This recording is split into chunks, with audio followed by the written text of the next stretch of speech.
ஒரு வள்ளுவர் ஐயாவுடைய திருக்குறளை கொண்டு வந்து 2 நிமிஷம் சொல்றது. இந்தியாவிற்கே வழிகாட்டி தமிழகம் தான் இந்தியாவுக்கு வழிகாட்டியானா? 50,000 கோடி ரூபாய் டாஸ்மார்க் வருமானத்தை வச்சு 1,62,000 கோடி கடன் வாங்கி இதுதான் இந்தியாவுக்கு வழிகாட்டியா?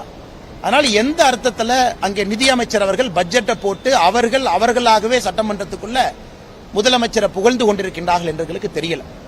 மொத்தமாக சொல்ல வேண்டும் என்றால் வெள்ள காகிதத்தை கொடுத்துட்டு போயிட்டு இருக்கலாம். வெள்ள காகிதத்தை படிச்சா கூட கொஞ்சம் நல்லா இருந்திருக்கும். இது பட்ஜெட்டை பொறுத்து பாரதிய ஜனதா கட்சி இன்னைக்கு காலையில பிரஸ் மீட்ல எங்க தலைவர்கள் பேசியிருக்கின்றார்கள். இது எங்களுடைய பார்வை. தமிழகம் இன்னும் அதல பாதாளத்துக்கு எடுத்துச் செல்ல ஆரம்பித்திருக்கின்றார்கள். நம்முடைய சமுதாயம், வருகின்ற சமுதாயம் எல்லாம் இன்னும் 6 தலைமுறைக்கு வாங்கின கடனுக்கு வட்டி மட்டும் கட்டிக்கிட்டு இருப்போம். மற்ற மாநிலங்கள் முன்னேற்ற பாதையில் போயிட்டு இருப்பாங்க. இரண்டாவது டாஸ்மாக் ஊழல். இன்னைக்கு பல இடத்துல பல பேச்சுக்களை பார்க்கிறோம். சரி, என்ன டாஸ்மாக் ஊழல்? ஈடி என்ன சொல்லி இருக்கிறாங்க? மக்களுக்கு இன்னும் கொஞ்சம் புரியல. இல்ல ஒண்ணுமே நடக்கலின்னு அமைச்சர் சொல்றாரு. இது ஒண்ணுமே இல்ல, திசை திருப்பதற்காக அமலாக்கத்துறை ரைடு நடத்துறாங்க. கொஞ்சம் அதை விரிவா பேச வேண்டும் என்று நினைக்கின்றேன். நம்முடைய தமிழ் சொந்தங்கள் 2 விஷயத்தை புரிஞ்சுக்கணும். டெல்லி ஊழல், சத்தீஸ்கர் ஊழல், இரண்டிலும் லிக்கர் ஊழல் நடந்துச்சு. டெல்லி ஊழலை பொறுத்த வரைக்கும் என்னன்னா, ஆம் ஆத்மி கட்சி தலைவர் முதலமைச்சர் அண்ணன் அரவிந்த் கெஜ்ரிவால் அவர்கள் இந்த டாஸ்மார்க்குக்காக அவங்களுடைய அபிஷியல் பாலிசியை ட்வீட் பண்ணி ஒரு புதுசா ஒரு பாலிசியை கொண்டு வந்து சில நிறுவனங்களுக்கு ஃபேவர் பண்றாங்க. அது நம்ம டெல்லி ஊழல்னு சொல்றோம். சத்தீஸ்கர் ஊழல் என்ன?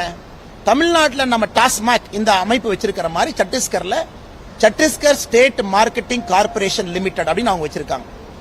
CSMCL, Chhattisgarh state marketing corporation limited.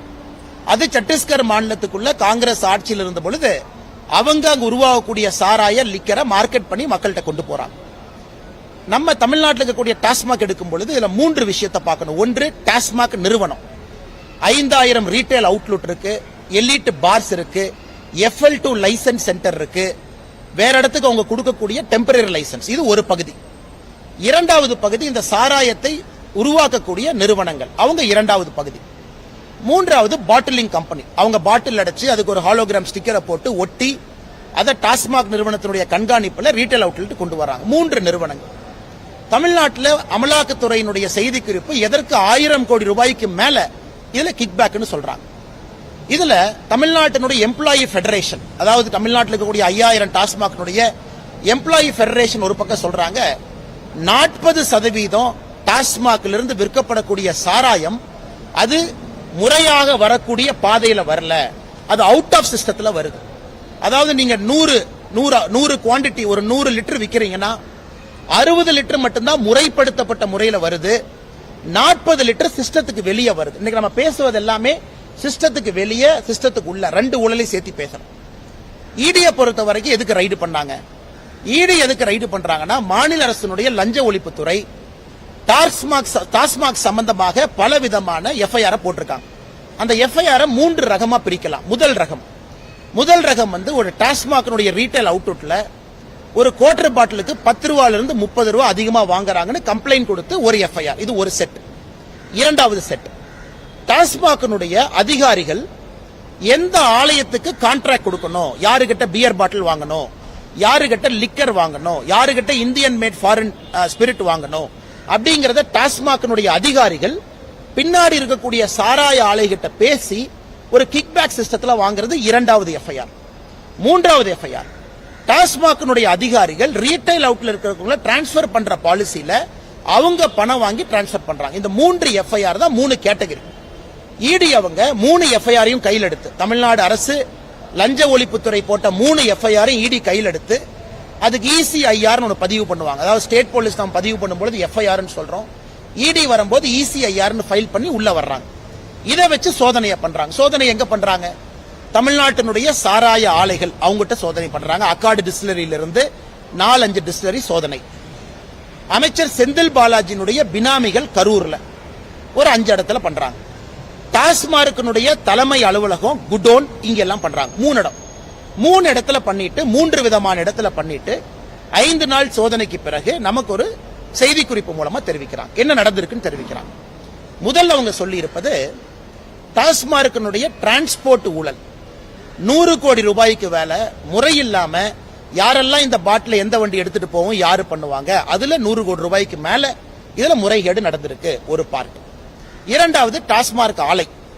Jagath Ratchagan அவர்கிட்ட இதற்கு முன்பு நடந்த ரைடு 2019, 21 நடந்த ரைடை ஒத்து பாத்தீங்கன்னா அன்னைக்கு இன்கம் டாக்ஸ் என்ன சொல்லியிருப்பாங்கன்னா சாராய ஆலையில போலி கணக்கு எழுதியிருக்கிறாங்க.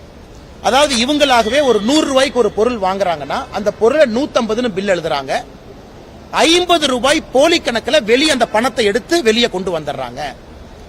அதாவது கரெக்டா சொல்லணும்னா ஒரு 100 லிட்டர் தயாரிக்கிறாங்க முறைப்படி, அதை தாண்டி இன்னும் 30 லிட்டர் தயாரிக்கிறாங்க. 30 லிட்டர் முறையான பாதையில போகாம வெளியே வருது. இது ஒரு ஊழல். 100 லிட்டர் தயாரிக்கிறக்கே இவங்க பொருள் வாங்கும் பொழுது அதிகப்படியான விலை கொடுத்து அந்த கணக்கை எழுதுறாங்க. சோ போகஸ் ஆன பில்ஸ் ஜெனரேஷன். இது ஜெகத் ரட்சகன் அவருடைய ரைடுல இன்கம் டாக்ஸ் கொடுத்த செய்தி குறிப்பை யாராவது நேரம் இருந்து எடுத்து படிச்சீங்கன்னா கிட்டத்தட்ட அதுல சொல்லியிருப்பாங்க 1000 கோடி ரூபாய் அந்த ஒரு ஜெகத் ரட்சகன் மட்டுமே ஊழல் செஞ்சிருக்காங்க. எல்லாமே கிக் பேக், லிக்கர் கம்பெனில இருந்து எடுத்த பணம் வெளியே. இன்னைக்கு இந்த 3 டிஸ்லரி இவங்க, ஆனா இவங்க மட்டும் தனியா அந்த தப்பு பண்ண முடியாது. பாட்டிலிங் கம்பெனி, ஏன்னா பாட்டிலிங் கம்பெனி தான் பாட்டில் போடணும். வர்ற லிக்கருக்கு அவன் பாட்டில் போட்டு கேப் அடிச்சு அதுக்கு ஒரு ஹாலோகிராம் ஸ்டிக்கர் அடிச்சு அது டாஸ்மாக்கு போகணும். இப்ப பாட்டிலிங் கம்பெனி ரைடு பண்றாங்க. இந்த பாட்டிலிங் கம்பெனி என்னன்னா இது தனி இண்டிபெண்டன்ட் என்டிட்டி கிடையாது. டிஸ்லரி கம்பெனியுடைய சிஸ்டர் கன்சர்ன். இந்த most of the bottling company என்ன இடி செய்தி குறிப்புல சொல்லியிருக்கிறாங்களோ, இந்த சாராய ஆலை நிறுவனங்கள் தன்னுடைய பினாமி மூலமா பாட்டிலிங் கம்பெனியை ஓன் பண்ணுவாங்க. சில இடத்துல சிஸ்டர் கம்பெனியா ஓன் பண்ணுவாங்க. நேரடி தொடர்பு இல்லை என்றாலும் கூட மறைமுகமான தொடர்பு சாராய ஆலைக்கும் பாட்டிலிங் யூனிட்டுக்கு இருக்கு. அப்ப இவங்க செய்யற அந்த எக்ஸ்ட்ரா லிக்கருக்கு எக்ஸ்ட்ரா பாட்டில் வேணும். இது சத்தீஸ்கரனுடைய எக்ஸாக்ட் மாடல். போலி ஹாலோகிராம் ஸ்டிக்கர், போலி பாட்டில், போலி கேப். ஏன்னா இது எல்லாமே நம்ம கணக்கு பார்க்கிறோம். டாஸ்மாக்னுடைய வேலை என்னன்னா ஹாலோகிராம் ஸ்டிக்கர் எவ்வளவு கொடுத்தோம், எவ்வளவு ஹாலோகிராம் ஸ்டிக்கர் திரும்ப வந்திருக்கு, இது டாஸ்மாக் பார்க்க வேண்டிய கணக்கு. சத்தீஸ்கர்ல சிஎஸ்எம்சிஎல் என்ன பண்ணாங்கன்னா எக்ஸ்ட்ரா ஹாலோகிராம் ஸ்டிக்கர், எக்ஸ்ட்ரா பாட்டில், எக்ஸ்ட்ரா கேப், இது தனியான ஒரு நெட்வொர்க். இன்னைக்கு தமிழகத்துல ஈடியினுடைய செய்தி குறிப்பு 2 சொல்றாங்க. பேரலல் நெட்வொர்க்ல இவங்க பணத்தை ஜெனரேட் பண்ணி வெளியே எடுத்திருக்காங்க. சாராய ஆலைகள் ஒரிஜினலா செஞ்ச சாராயத்துக்கே அதிகப்படியான இன்புட் காஸ்ட் காமிச்சு எடுத்திருக்காங்க. இதை எப்படி கண்டுபிடிக்கிறது? நம்ம ஈஸியா கண்டுபிடிச்சிடலாம். ஒரு சாராய ஆலையினுடைய கரண்ட் பில் எடுத்து பார்க்கறாங்க. ஒரு சாராய ஆலையினுடைய நார்மல் கரண்ட் பில் எவ்வளவு யூனிட் பவர், எவ்வளவு வால்யூம்க்கு ஜெனரேட் ஆயிருக்கு. இப்ப அதிகமான சாராய உற்பத்தி பண்ணும் பொழுது கரண்ட் பில் அதிகமா வரும். இது அமலாக்கத்துறையை பொறுத்தவரை சத்தீஸ்கர்ல பாத்தீங்கன்னா ஒரு சாராய ஆலையை ரைடு பண்ணி அவங்க கரண்ட் பில் இந்த ஸ்கேமுக்கு முன்னாடி எவ்வளவு, 100 யூனிட் செய்யணும்னா எவ்வளவு கரண்ட் பில் இருக்கணும், 200 யூனிட்னா எவ்வளவு கரண்ட் பில் இருக்கணும், இதையெல்லாம் வச்சு சார்ஜ் ஷீட் போட்டாங்க. இன்னைக்கு தமிழ்நாட்டில் இடி ரைடை பத்தி இவ்வளவுதான் எனக்கு தெரியுங்க. நான் இன்னும் கரண்ட் பில்லை பத்தி நான் போக விரும்பல. அவங்க எங்கிருந்து ரா மெட்டீரியல் சோர்ஸ் பண்ணாங்க, எவ்வளவு ஏமாத்து பண்ணாங்க. இப்பவே சில மீடியா நண்பர்கள் 40,000 கோடி ரூபாய்க்கு மேல இருக்குன்னு சொல்றீங்க. நான் இடியினுடைய அதிகாரப்பூர்வமான செய்தி குறிப்பை வைத்து 1000 கோடி ரூபாய்க்கு மேல கிக் பேக் உள்ள வந்திருக்கு. அதனால்தான் பாரதிய ஜனதா கட்சி இதை கம்பீரமா எடுத்துக்கிறோம். இதுல குறிப்பா நிறைய நண்பர்களுக்கு அமைச்சர் சொல்றாரு, சாராய அமைச்சர் என்ன சொல்றாரு, அது எப்படி அண்ணாமலை 1000 கோடி சொன்னாரு, அதே இடி 1000 கோடி சொல்லுது. இந்த பெடரல் அப்படின்னு உங்களுக்கு ஒரு நிறுவனம் இருக்கு. ஒரு நிருபர் மகாலிங்கம்னு ஒரு நிருபர் இந்த ரைடு நடக்கும்போது அவர் ஆர்டிகல் எழுதுறாரு 1000 கோடி ரூபாய் ஒரு மென்ஷன் பண்ணி அந்த ஆர்டிகல் ரொம்ப பியூட்டிஃபுல்லா எழுதியிருக்காரு எப்படி எல்லாம் கிக் பேக் நடந்திருக்கு. அதை தாண்டி 2-3 பத்திரிகை நீங்களும் ரிப்போர்ட் எழுதுறீங்க. சோ எல்லா இடத்திலும் கூட இதை பேசிக்கா யூகிக்க முடியும். தமிழ்நாடை பொறுத்தவரை சத்தீஸ்கரை தாண்டி ஒரு மிகப்பெரிய ஒரு ஊழல் இங்க நடந்திருக்கு. எங்கேயும் அவங்க தப்பிச்செல்லாம் போக முடியாது. எங்களுக்கு நம்பிக்கை இருக்கு. இடியை பொறுத்த வரைக்கும் அமலாக்கத்துறை நேர்மையாக இந்த என்கொயரி நடத்தணுங்கிறத எங்க வேண்டுகோள். இதுல சம்பந்தப்பட்டவங்க எல்லாத்தையும் உள்ள வைக்கணும். குறிப்பா செந்தில் பாலாஜியினுடைய பெயில கேன்சல் பண்றதுக்கு இடி மூவ் பண்ணணும். ஏன்னா ஒரு அமைச்சர் டிரான்ஸ்போர்ட் ஊழல்ல சிக்கி வெளியே வர்றாரு, பெயில்ல வெளியே இருக்காரு. அதை சுப்ரீம் கோர்ட் ஆல்ரெடி கேள்வி கேட்கறாங்க, எப்படி பெயில்ல வெளியே வந்தீங்க, வெளியே வந்தோடனே எப்படி அமைச்சர் ஆனீங்க. வெளியே அமைச்சராக இருக்கக்கூடிய அந்த அமைச்சருடைய நிறுவனம், அந்த டிபார்ட்மெண்ட் இன்னைக்கு 2வது முறையா ஈடிட்ட மாட்டுது.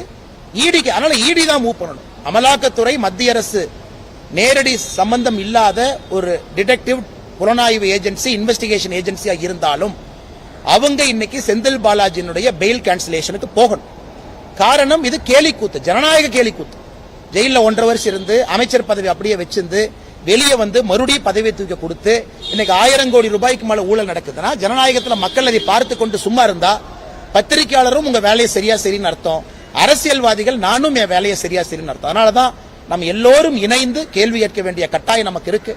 வருகின்ற 17ஆம் தேதி பாரதிய ஜனதா கட்சி ஒரு மாபெரும் ஆர்ப்பாட்டத்தை நாங்க நடத்துறோம்.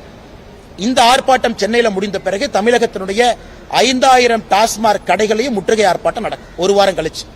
தொடர்ச்சியாக நடவடிக்கை எடுக்கும் வரை பாரதிய ஜனதா கட்சியினுடைய தொடர் ஆர்ப்பாட்டம், முதல் ஆர்ப்பாட்டம் தான் 17ஆம் தேதி சென்னையில டாஸ்மாக் நிறுவனத்தினுடைய தலைமை அலுவலகத்தை எக்மோர்ல முற்றுகை போறோம். அதன் பிறகு அடுத்த ஒரு வாரத்தில் 5000 லிக்கர் ஷாப்பையும் முற்றுகை பண்ண போறோம். தொடர்ச்சியாக எங்களுடைய ஆர்ப்பாட்டம் நடந்து கொண்டே இருக்கும். மாநில அரசு பதில் சொல்லும் வரை, இந்த அமைச்சர் அந்த பதவியிலிருந்து வெளியே செல்லும் வரை, இடி அவங்க முழுமையாக சார்ஜ் ஷீட்டை போட்டு சம்பந்தப்பட்டவங்க எல்லாத்தையும் அரெஸ்ட் பண்ற வரைக்கும். அதனால இந்த சத்தீஸ்கரையும் தாண்டி, சத்தீஸ்கர்ல ஒரு பாதி தான், அதாவது போலியா பில் அடிச்சு, ஆலோகிராம் அடிச்சு, பாட்டில் அடிச்சு, எக்ஸஸா உற்பத்தி பண்ணி அதை பேரலல் செயின்ல வித்தது. தமிழ்நாடு அதோடு சேர்ந்து விற்கப்பட்ட டாஸ்மார்க்கே பில்லை இன்ஃபிளேட் பண்ணி அதுல பணம் எடுத்து பண்ணிருக்காங்க. அதனால் புலனாய்வுத்துறை, அமலாக்கத்துறை என்ன நடவடிக்கை எடுத்திருக்கிறாங்களோ அதை நாங்கள் வரவேற்கிறோம். இன்னும் கடுமையாக எடுக்க வேண்டும் என்று இந்த நேரத்தில் நாங்கள் வலியுறுத்துகின்றோம். இந்த 2 விஷயத்தை பத்திரிகை நண்பர்களும் சொல்ல வேண்டும் என்பதற்காக இந்த பத்திரிகையாளர் சந்திப்பில் இருக்கும். கேள்வி இருந்தால் கேளுங்கன்னா பதில் சொல்றேன்.